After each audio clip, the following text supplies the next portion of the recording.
I have never in my 16 years of selling real estate full time, from the beginning to today, has been full-time real estate sale. Well, I take that back. My first year, there was a period in there where I did some aviation maintenance work. But of course, that was also in 2008 when everybody thought like we were all going to die, like we're all going to die.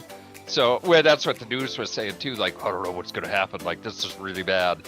Like we hurry, print off $1 trillion. That'll save us. In that whole time, nobody's ever asked me whether I was part-time or not. They never asked if this is actually what I did for a living. Is this what you do for a living? And anytime that I go on an appointment, I make sure to let them know, like, this is what I do. I don't have any other jobs.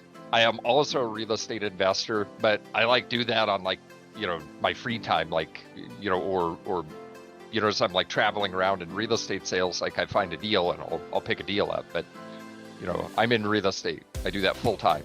When you're interviewing agents, if you're interviewing agents, that should be the first question that you ask them. Is this what you do? Are you working for me full time, or are you beholden to somebody else? Now, I don't know if they ever asked the question, but they should. Yeah, or I've had other agents tell me this. They're like, yeah, this is, I sell a couple of houses a year because it pays for my MLS fees and then gives us enough money to go on a vacation. You know, and then it's like, okay, well, where do you work? And they're like, oh, I work for the state. So they have a state job. They have all the state bennies. They have all the, you know, all the accoutrements that go along with it. And then they play part-time real estate agent so that they can go on a nice vacation every year. And what horrifies me about that for the clients is that you have somebody that they just told me that the only reason why they're in real estate is money. They just want to make a little bit of money, you know, so that they can go on a vacation. How committed is that agent to those transactions?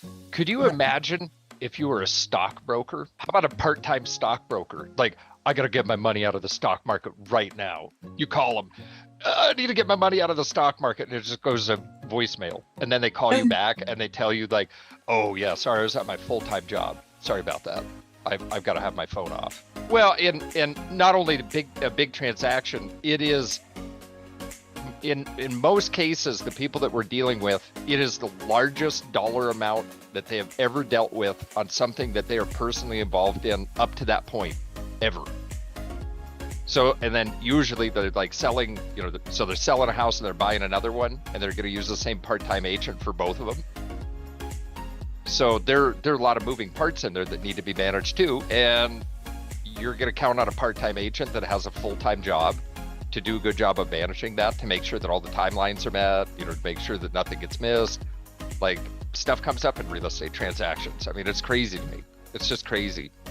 Yeah, if you see anything wrong in the contracts, just let me know. Like, sorry, you're really nice, agent, but you gotta quit. Go. Like, you should leave the industry. Like, you are going to hurt somebody. And that's the shit thing about it, is that if a mistake's made in a real estate transaction, depending on the severity of the mistake, it could cost somebody everything. I've seen it happen. Thankfully, I've never actually been involved in a transaction like that. But the biggest problem that I see with the part-time, what isn't even necessarily part-time, it's part-time and poorly trained agents, because they're both as dangerous as the other one.